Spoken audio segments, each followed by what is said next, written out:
ਸਿਆਣੇ ਆਖਦੇ ਆ ਵੀ ਕੱਪੜਾ ਚੁੱਕੀਏ ਤੇ ਢਿੱਡ ਆਪਣਾ ਹੀ ਨੰਗਾ ਹੁੰਦਾ। ਕੱਲ ਮੈਂ ਪਲਾਜ਼ੇ ਦੇ ਵਿੱਚ ਸਵਾਰੀ ਦੇ ਇੰਤਜ਼ਾਰ ਦੇ ਵਿੱਚ ਖੜਾ, ਕੋਈ ਅੱਧੇ ਘੰਟੇ ਬਾਅਦ ਇੱਕ ਮਾਂ ਬੇਟੀ ਜਿਹੜੀ ਹੈ ਨਾ ਬਾਹਰ ਆ ਗਈ ਤੇ ਨਾਲ ਉਹਨਾਂ ਦੇ ਉਹ ਟਰਾਲੀ ਵਾਲਾ ਜਿਹਨੇ ਸਮਾਨ ਜਿਹਾ ਰੱਖਿਆ ਸੀਗਾ। ਮੈਨੂੰ ਉਹਨਾਂ ਨੇ ਦੱਸਿਆ ਜੀ ਸ਼ੇਰ ਸਿੰਘ ਵਾਲੇ ਜਾਣਾ। ਮੈਂ ਕਿਹਾ ਬਾਜੀ 500 ਰੁਪਇਆ ਜਿਹੜਾ ਨਾ ਕਿਰਾਇਆ ਦੇ ਦਿਓ। ਇੰਨੀ ਗੱਲ ਕੀਤੀ ਆ ਬਾਜੀ ਕਹਿੰਦੀ ਤੁਹਾਨੂੰ ਤਾਂ ਮਰਨਾ ਭੁੱਲ ਗਿਆ, ਤੁਹਾਨੂੰ ਖੌਫੇ ਖੁਦਾ ਹੀ ਆਣੀ, ਤੁਸੀਂ ਲੋਕਾਂ ਨੂੰ ਲੁੱਟਣਾ ਲਿਆ ਵਾ। ਮੈਂ ਜਨਾਬ ਉਹਨਾਂ ਦੇ ਮੂੰਹ ਦੀ ਤਰਫ ਵੇਖਣ ਲੱਗ ਪਿਆ। ਖੈਰ ਉਹਨਾਂ ਨੇ ਦੋ ਚਾਰ ਗੱਲਾਂ ਕੀਤੀਆਂ। ਮੈਂ ਕਿਹਾ ਬਾਜੀ ਹੋਇਆ ਕੀ ਹੈ, ਕੀ ਅਸੀਂ ਤੁਹਾਨੂੰ ਲੁੱਟ ਲਿਆ? ਉਹਨਾਂ ਕਿਹਾ ਨਹੀਂ ਤੁਹਾਨੂੰ, ਤੁਸੀਂ ਦੇਖੋ ਕਿੰਨਾ ਕਿਰਾਇਆ ਮੰਗ ਲਿਆ। ਮੈਂ ਕਿਹਾ ਬਾਜੀ ਤੁਸੀਂ ਕਿੰਨੇ ਪੈਸੇ ਦੇ ਕੇ ਆਏ ਸੀ? ਕਹਿੰਦੀ 450 ਰੁਪਈਆ। ਮੈਂ ਕਿਹਾ ਚਲੋ ਬਾਜੀ ਛੱਡੋ ਇਸ ਗੱਲ ਨੂੰ, ਤੁਸੀਂ ਬਹਿ ਜਾਓ।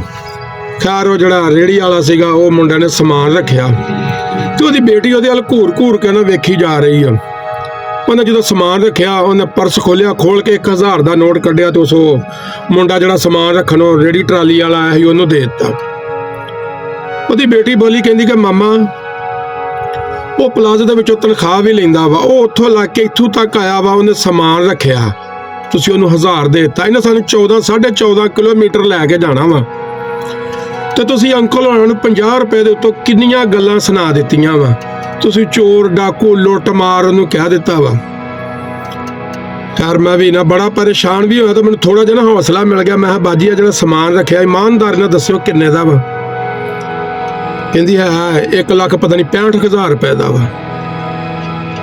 ਮੈਂ ਕਿਹਾ ਵਾਹ ਮੇਰੀਏ ਭੈਣੇ ਵਾਹ, 1,65,000 ਰੁਪਏ ਦਾ ਸਮਾਨ ਲੈ ਲਿਆ ਵਾ ਤੇ ਰਿਕਸ਼ੇ ਵਾਲੇ ਦੇ ਨਾਲ 50 ਰੁਪਏ ਤੋਂ ਲੜਾਈ।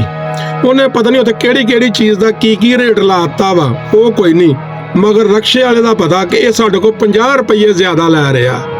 ਵਾਹ ਮੇਰਿਆ ਮਾਲਕਾ ਵਾਹ।